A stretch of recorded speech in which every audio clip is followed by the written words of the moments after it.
آج کل ایک آیا صوفیہ کے نام سے بڑا ہنگامہ ہے نا. یہ خیر آپ مجھے نہیں پتا آپ جانتے ہیں کہ نہیں جانتے, میں تھوڑا سا آپ کو خلاصہ بتاؤں اس کا. آیا صوفی آپ نے سنا ہے آیا صوفیہ کیس جو آج کل چل رہا ہے؟ تو جی آیا صوفیہ یہ کیا ہے؟ اور مسجد تو ہے, اس کی تاریخ کیا ہے؟ مسجد تو ہے, اس کی تاریخ کیا ہے؟ آپ نے تو یہی سنا ہوگا یہ پہلے کلیسا ہے یا کلیسا تھا یا اس سے پہلے عجائب گھر تھا, ایسا ہی سنا ہے نا. یہ سنیں بات کو. اب اس زمانے میں 2 ماہ کم 6 سال لگے اس کو تعمیر, 5 سال اور 10 ماہ, 2 ماہ کم 6 سال میں وہ مکمل ہوا.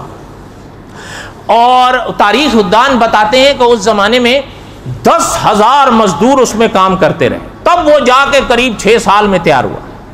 اور تیسری چیز یہ بھی بتاتے ہیں کہ اس زمانے میں 10 لاکھ پاؤنڈ اس پر خرچ ہوا.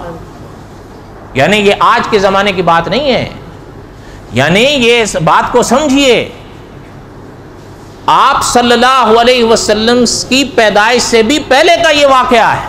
سن 571 حضور کی پیدائش سے بھی پہلے لگ بھگ اکابر نے لکھا ہے 40 یا 41 سال پہلے کا یہ قصہ ہے حضور کی پیدائش سے.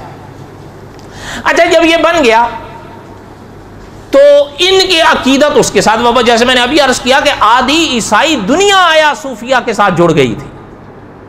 اچھا ان کے ذہن میں ایک چیز بٹھائی گئی ایک عیسائی نے, میں قصہ مختصر کرتا ہوں وقت ختم ہو رہا, کہ اس پر کبھی آنچ نہیں آئے گی آیا صوفیہ, اور جب کبھی اگر کوئی اس پر قبضے کے لیے آیا تو ایک عیسائی صاحب نے کہا تھا کہ میں سب سے کہتا ہوں اس کے اندر آ کے بیٹھ جانا, پناہ لے لینا, آیا صوفیہ کی بات کروں, اور کوئی دشمن تم تک نہیں پہنچ سکے گا, اور اگر کوئی پہنچے گا آیا صوفیہ کے سامنے جو ستون ہے اس تک اگر کوئی دشمن پہنچ گیا تو تمہارے اور اس ستون کے بیچ میں خدا کا فرشتہ تلوار لے کے آ جائے گا, تمہارے ہاتھ اس کے ہاتھ تم تک نہیں پہنچ سکتے.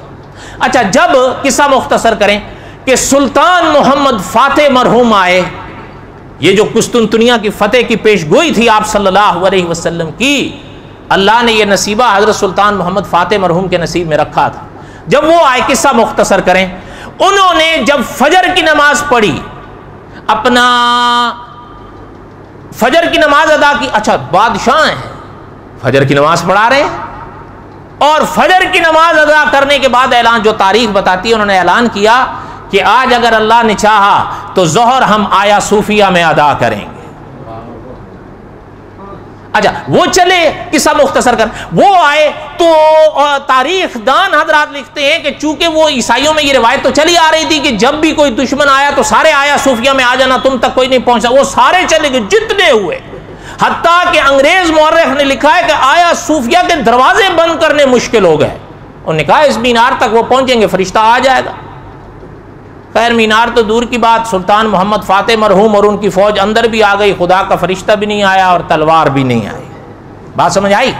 خیر اللہ تعالیٰ نے سلطان محمد فاتح مرحوم کو فتح بخشی, اور انہوں نے ان کو اپنا آیا صوفیہ کے اس گرجے کو مسجد میں تبدیل کیا. جتنی تصاویر لگی تھی ان سب کو مٹایا, اور اس کی جو محراب تھی اس کو قبلہ رخ کیا. اور یہ پہلا موقع تھا کہ جب سلطان محمد فاتح مرحوم نے آیا صوفیہ کو مسجد کا اعلان کیا تو پہلی دفعہ وہاں پر اشہد ان لا الہ الا اللہ کی آواز اٹھی. اور یہ پہلا موقع تھا کہ جب اشہد ان محمد رسول اللہ کی آواز اٹھی, اور وہاں پر ظہر کی نماز مسلمانوں نے ادا کی.